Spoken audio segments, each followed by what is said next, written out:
हांसी में भाजपा प्रत्याशी रणजीत चौटाला के पक्ष में वोटों की अपील करने के लिए विधायक विनोद भयाना ने जनसंपर्क अभियान तेज कर दिया है। इसी कड़ी में पार्षद रमेश सिसोदिया द्वारा मोची मोहल्ला में चुनावी जनसभा का आयोजन किया गया। चुनावी जनसभा में पहुंचने पर विधायक विनोद भयाना का लोगों ने फूल मालाओं से जोरदार स्वागत किया। चारों तरफ भाजपा पार्टी जिंदाबाद के नारे लगे।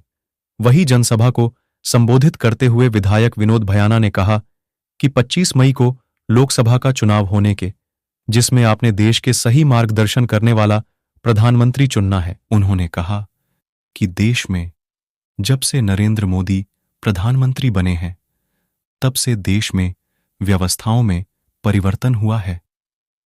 आज लोगों को गैस लेने के लिए चक्कर नहीं काटने पड़ते, घर बैठे उन्हें गैस सिलेंडर मिल जाता है। उन्होंने भाजपा सरकार के गए कार्यों को विस्तार से बताया और हिसार लोकसभा से भाजपा प्रत्याशी रणजीत चौटाला के पक्ष में वोट डालने की अपील की।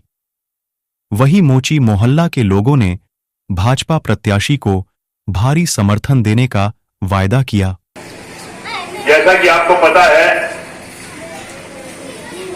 25 तारीख को हरियाणा में लोकसभा के लिए मतदान हो रहा है और हमने भी एक सांसद चुन करके दिल्ली की पार्लियामेंट में भेजना है। आज हमारे पास मुख्य रूप से दो उम्मीदवार हैं, दो ही पार्टियां हैं। एक तो पार्टी है भारतीय जनता पार्टी, जिन्होंने चौधरी रणजीत सिंह को चुनावी मैदान में उतारा है, और दूसरे कांग्रेस पार्टी है, जिन्होंने जयप्रकाश जी को चुनावी मैदान में उतारा है। अब मैं ये कहना चाहूंगा कि इन दोनों पार्टियों में से कौन सा कैंडिडेट बढ़िया है, कौन सी पार्टी बढ़िया है, कौन सही मायने में हमारे वोट का हकदार है, अगर इस पर थोड़ी चर्चा करें। मैं हमारी पार्टी भारतीय जनता पार्टी के कैंडिडेट चौधरी रणजीत सिंह जी के बारे में बताना चाहूंगा कि 1987 में पहली बार विधायक बने और फिर मंत्री बने। उसके बाद प्लानिंग बोर्ड के डिप्टी चेयरमैन बने, फिर मेंबर पार्लियामेंट बने, फिर एमएलए बने, फिर मंत्री बने। 37 साल के राजनीतिक जीवन में उनके दामन पे कोई दाग नहीं लगा, ये सबसे बड़ी बात है। एक गरीब आदमी, एक पढ़ा लिखा, एक तजर्बेकार आदमी नरेंद्र मोदी जी ने हमारे बीच में भेजा। और दूसरी तरफ से जयप्रकाश जी के बारे में मैं कुछ बोलना नहीं चाहता। आप सभी उनके पिछले राजनीतिक जीवन को जानते हैं कि किस तरह से वो ग्रीन ब्रिगेड के मुखिया थे। आपने दोनों में तुलना करनी है कि कौन सा कैंडिडेट, कौन सा उम्मीदवार, कौन सी पार्टी हमारे वोट की सही मायने में हकदार है। बुजुर्गों साथियों, 2014 से इस देश और प्रदेश में भारतीय जनता पार्टी की सरकार है।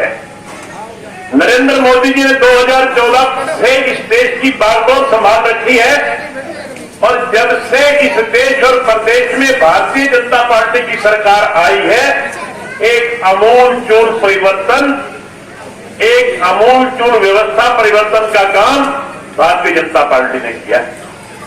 मैं आपको याद दिलवाना चाहता हूं कि क्या परिवर्तन हुए पहले की सरकारों और अब की सरकारों में।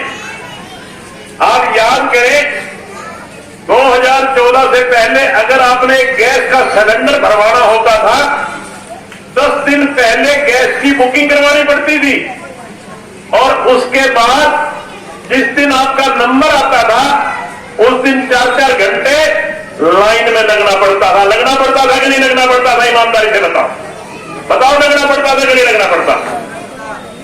आज गैस की खपत बढ़ी है, उपभोक्ता बढ़ा है, मगर आज ना कोई आपको बुकिंग करवानी है, ना आपको लाइन में लगना है। आपने एक फोन करना है, फोन करते ही गैस का सिलेंडर आपकी चौखट पे आता है। आता है कि नहीं आता? ईमानदारी से बताओ, आता है कि नहीं आता? ये व्यवस्था परिवर्तन का काम है। आदमी ने पीला राशन कार्ड बनवाना होता था, पता नहीं कितने चक्कर लगाने पड़ते थे। आज कहीं नहीं जाना। अभी बताया ना रमेश ने, फैमिली आईडी में अगर आपकी आमदनी 1,80,000 रुपए से कम है, घर बैठे पीला कार्ड बनता है। घर बैठे किसी दफ्तर में जाने की जरूरत नहीं। आपकी बुढ़ापा पेंशन, जिस दिन आप 60 साल के हो गए, आपको किसी दफ्तर में नहीं जाना, घर बैठे आपकी बुढ़ापा पेंशन बढ़ती है कि नहीं बढ़ती?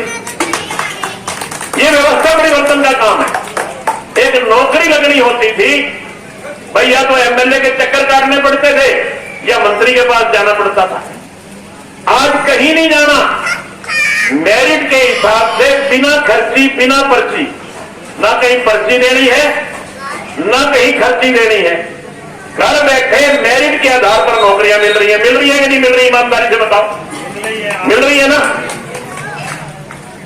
यह है व्यवस्था परिवर्तन का कार्य। एक वो कांग्रेस पार्टी थी जिसने कभी गरीब का, दलित का, पिछड़े का भला नहीं किया। गरीब के, दलित के, पिछड़े के वोट तो ठगे, गरीबी दूर करेंगे, दलित को ऊपर उठाने का काम करेंगे, मगर कोई दलित के लिए, गरीब के लिए, पिछड़े के लिए कोई काम नहीं किया। नरेंद्र मोदी ने हर वो काम किया जिसकी दलित को जरूरत थी, गरीब को जरूरत थी। बढ़िया या राहुल गांधी बढ़िया? बताओ सारे हाथ खड़ा करके, नरेंद्र मोदी बढ़िया या राहुल गांधी बढ़िया? अब नरेंद्र मोदी तो जब ही प्रधानमंत्री बनेंगे जब हम कमल का फूल का बटन दबाएंगे, जब ही बनेंगे ना। तो मेरी आपसे गुजारिश है, मेरी आपसे प्रार्थना है कि हमने 25 तारीख को एक का एक वोट कमल के बटन का फूल दबा, कमल के फूल का बटन दबा के नरेंद्र मोदी को कामयाब करना है।